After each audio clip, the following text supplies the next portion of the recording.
Wave. Wave. Hello. March 2025. A private plane vanishes without a trace. And within hours, whispers start flooding the internet. Was Britain's Got Talent sensation Sydnie Christmas on board? As headlines hinted at heartbreak and rumors spiraled out of control, one thing became chillingly clear. Something wasn't adding up. We begin tonight with a developing story that's left fans, investigators, and the entertainment industry reeling. A small aircraft scheduled for a discreet charter flight suddenly disappeared off radar. Initial reports were vague. Flight logs were sealed. No official manifest was released. But within hours, a single name began circulating like wildfire. Sydnie Christmas, the breakout vocal powerhouse whose rise to fame had captivated millions. She was reportedly en route to a high-profile performance the very night the aircraft went missing. Sources close to the event claimed she never arrived. Her team issued no comment. Her social media accounts went dark and the silence deafening. The online world exploded. Fan pages, tabloid sites, even respected outlets began speculating. Some believed Sydnie was merely late. Others feared the worst. A few, though, suggested something deeper, something far more unsettling was unfolding behind the scenes. No confirmation, no denial, just a vacuum of information and a growing sense of dread. But to understand how this moment unraveled and why so many believe it was no accident, we need to go back to the beginning. To the rise of a star who seemed destined for something far greater or far darker. Before the rumors, before the headlines, before the eerie silence, Sydnie Christmas was simply a girl with a voice too powerful to ignore and a dream so big it once seemed impossible. Born in a quiet town far from the glittering lights of showbiz, Sydnie spent her early years not on red carpets, but in school halls and small community theaters. She sang in whispers, hummed in corners, and dreamed in silence. Family friends say she was shy, even withdrawn. But when she sang, everything changed. She auditioned again and again, sometimes traveling hours just for a chance to be heard. Most of the time she was turned away. No callbacks, no feedback, just rejection over and over. But Sydnie didn't quit. It was a single phone call that changed everything. One producer, one late-night message, and just like that, Sydnie was on a train bound for London, chasing a chance to audition for Britain's Got Talent. The odds were slim, the stakes, everything. Then came the moment the world heard her for the first time.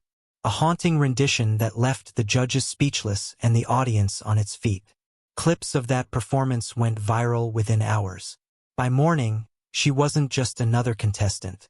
She was a phenomenon. Her career skyrocketed. Interviews, endorsements, magazine covers from nobody to household name in less than a year.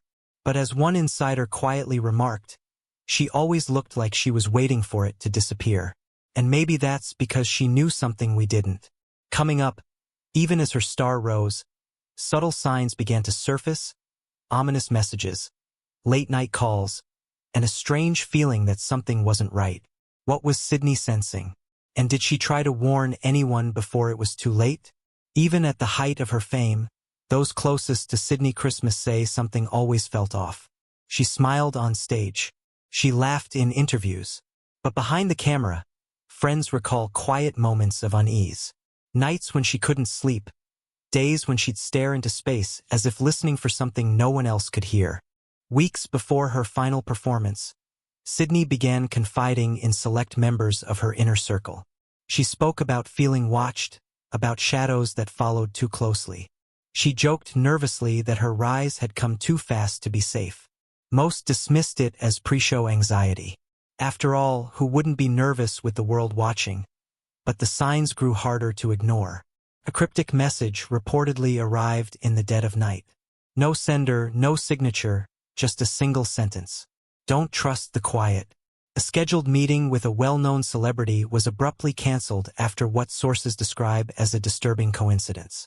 Details remain classified, but one associate claims Sydnie left the meeting visibly shaken and refused to discuss what had happened. Then came the private moments captured on behind-scenes footage never meant for public release.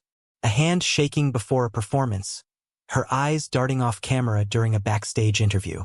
One audio tech picked up what he described as a barely audible whisker, a voice not hers, saying, "She shouldn't be here." The file was later deleted. In her final weeks, Sydnie's lyrics changed. Her voice, still strong, carried something else, a heaviness, a fear just beneath the surface. Next, the night of her most anticipated show. The crowd was ready. Her team had everything in place, but Sydnie, she made a choice no one expected, one that would set everything in motion. It was supposed to be a night of celebration, a defining moment in Sydnie Christmas's already meteoric career. The venue had sold out in under an hour. Fans flooded in from across the country, eager to witness what insiders promised would be her most unforgettable performance yet. The press was lined up outside. Paparazzi jostled for position. Even network executives were in attendance. Backstage, everything appeared to be going smoothly. Sydnie arrived early. She posed for photos. She laughed with her stylist. But something wasn't right. Members of her team, speaking only under anonymity, say she was unusually quiet in the dressing room. She kept glancing toward the mirror as though waiting for something or someone. Her hands trembled as she adjusted her microphone. One assistant overheard her mutter, "This doesn't feel real." And then, a moment that still haunts those who were there. Shortly before her final rehearsal, Sydnie turned to a close friend and whispered, "I feel like this is too good to last." At the time, they thought it was just nerves. In hindsight, it was a warning. The performance itself was flawless. Critics called it breathtaking, career-defining, haunting in its intensity. But once the final note faded and the crowd erupted, Sydnie was already gone. She left the venue without her team, without her security, without a word. The plan had been clear for weeks. A car to a nearby hotel, a brief press appearance, and then a helicopter to a private hangar. But Sydnie changed everything without telling anyone. Security logs confirm she exited through a side door alone, bypassing her waiting staff and vehicle. Her phone went dark minutes later, and what happened next has never been fully explained. Because that night, just hours after taking the stage, Sydnie Christmas disappeared. And the footage from that final departure raises more questions than it answers. Hours after Sydnie Christmas vanished from the spotlight, a single piece of footage surfaced. Grainy, shaky, and barely a few seconds long. Captured by an anonymous bystander near the hangar where her plane was scheduled to depart. The clip shows Sydnie walking briskly toward a small private jet. She's flanked by two unidentified individuals, tall, silent, their faces partially obscured by caps and shadows. No one from her official team recognized them. Security footage from inside the hangar was conveniently unavailable due to what authorities labeled a system malfunction. But this single clip leaked online and quickly removed from most platforms was enough to set conspiracy theories ablaze. There's one moment in the video that continues to disturb experts. Just before boarding, Sydnie looks directly at the camera. Her expression changes. Sharply, her eyes widen. Her face stiffens as if she sees something or someone just beyond the frame. In that split second, she doesn't look like a performer on her way to the next big event. She looks terrified. Digital analysts who've reviewed the footage flagged several anomalies.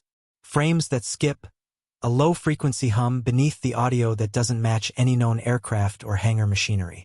Some suggest the video may have been tampered with. Others believe it captured something far more sinister in real time. But the most unsettling detail, no one can identify the two people walking beside her. They aren't on any manifests. They weren't seen before or after, and neither has come forward. Up next, we follow that shadow even further. A mysterious figure tied to Sydnie's movements for weeks leading up to her disappearance. Someone who wasn't supposed to be there, yet always was. Every rising star draws a crowd.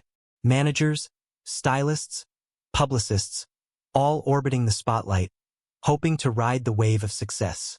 But in Sydnie Christmas's case, one figure stood apart. This individual was never named, never photographed, and never officially listed as part of her team, but they were always there.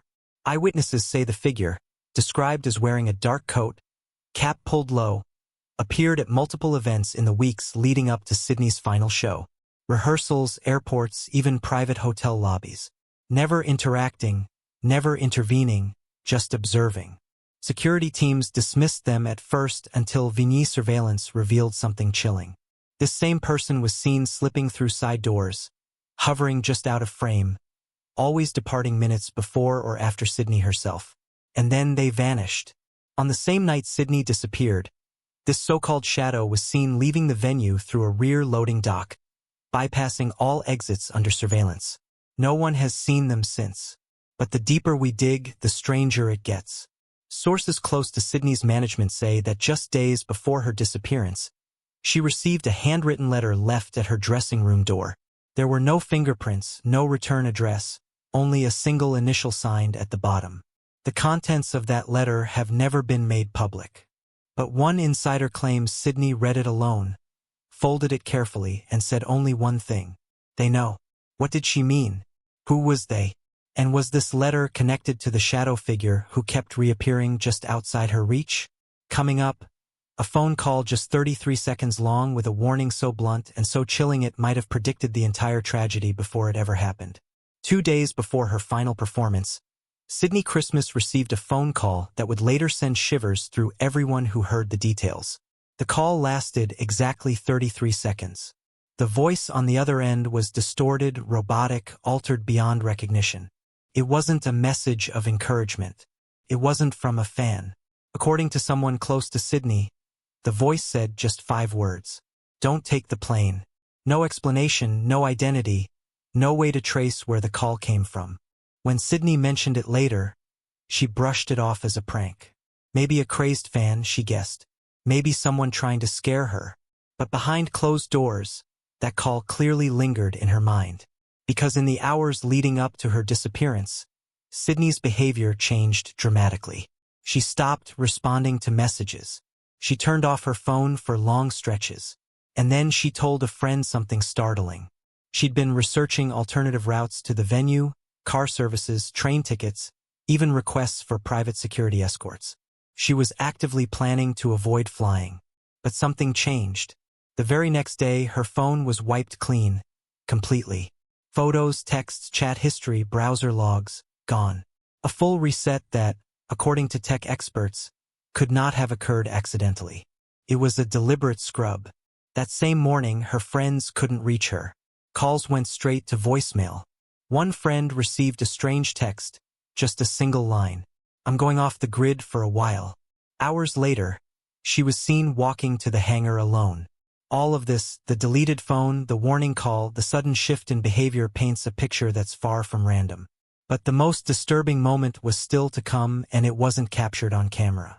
It was recorded inside the cockpit on the plane's black box. And what investigators heard next would leave them speechless. When investigators finally recovered the black box from the missing aircraft, no one could have anticipated what they were about to hear. First, there was nothing. Long, unnerving stretches of pure silence. No radio chatter, no altitude checks, no standard pilot exchanges. Just a low mechanical hum and the kind of stillness that makes your skin crawl. Technicians thought it was a malfunction, a corrupted file perhaps, but the equipment was intact. The silence wasn't an error. It was real. And then it started. Faint, barely audible at first. A melody, a slow, drifting tune that didn't belong in any cockpit. Analysts described it as sounding like an old lullaby or maybe a folk song, something distant, nostalgic, and disturbingly out of place.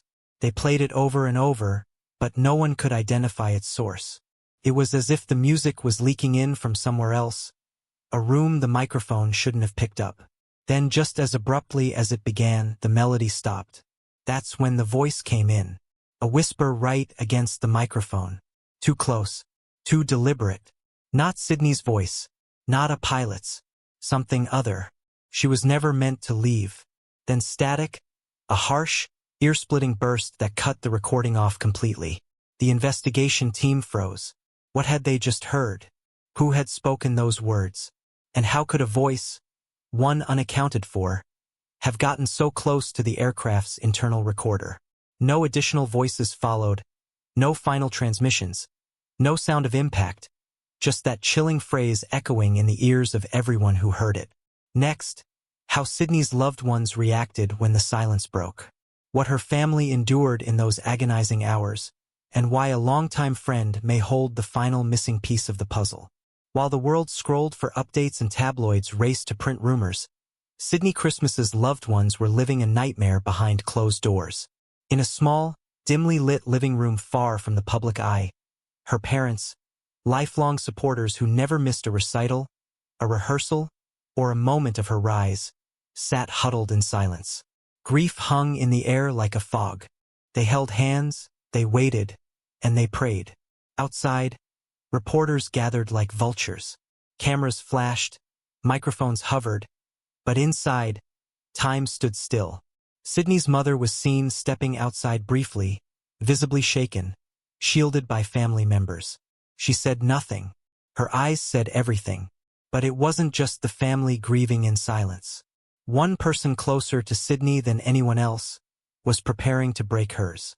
Her best friend, a lifelong confidant who had been by Sydnie's side long before the fame, before the press, before the world knew her name. Up to that point, she had refused all interviews, ignored every call, and declined every offer to speak publicly until now. Sources close to the investigation confirm she's agreed to speak, and what she's preparing to share may change everything. According to insiders, Sydnie confided in her during the final days. Cryptic messages, late-night phone calls, and one haunting conversation that ended with Sydnie whispering, "If something happens, just remember what I told you." Just when investigators believed they'd exhausted every lead, a final unexpected discovery shifted everything. A voicemail long believed to be deleted, found not on Sydnie's phone, but on an old device once used by her personal assistant, buried in a backup folder, untouched until now. The voice in the message was not robotic. It was calm, familiar, but to this day, it hasn't been matched to anyone from her known circle. It said only this: "You're running out of time. Don't trust the ones closest to you." The timestamp less than 12 hours before Sydnie's disappearance. That revelation opened a floodgate. A torn photograph discovered in a forgotten suitcase. A blurred figure visible in the background of multiple tour snapshots. A diary entry Sydnie wrote weeks before which read, "They're watching everything, even when I'm alone." Suddenly, the theory shifted. This wasn't about a single bad flight or even a singular threat. It was bigger, coordinated, intentional. According to new whispers from law enforcement insiders, someone had been trying to protect Sydnie all along. Someone embedded within her circle, quietly steering her, warning her, urging her to take a different path. But their efforts were drowned out, labeled paranoia, brushed off as nerves. Now, as pieces of the puzzle finally come into focus, one question looms larger than ever. What if she was never meant to take that flight and someone tried to stop her? Investigators are re-examining timelines, reconstructing lost data, and following new leads tied to Sydnie's last known communications. But with each clue that surfaces, a darker, more calculated picture begins to form. One that suggests this wasn't just a tragic accident, but the conclusion to a plan set in motion long before that final night. And if that's true, it means the story of Sydnie Christmas isn't over. Not by a long shot. The friend is expected to reveal private texts, saved voicemails, and even a final note that Sydnie allegedly handed to her the night before she vanished. What's in that note remains a mystery. But if the whispers are true, it could explain the last-minute route change, the overwhelming fear, and the feeling that someone or something was closing in. But even with all these revelations, we're still missing one crucial piece. And in our final segment, a twist emerges. One no one saw coming. A detail so strange it could rewrite everything we thought we understood about Sydnie's fate and who may have tried to stop.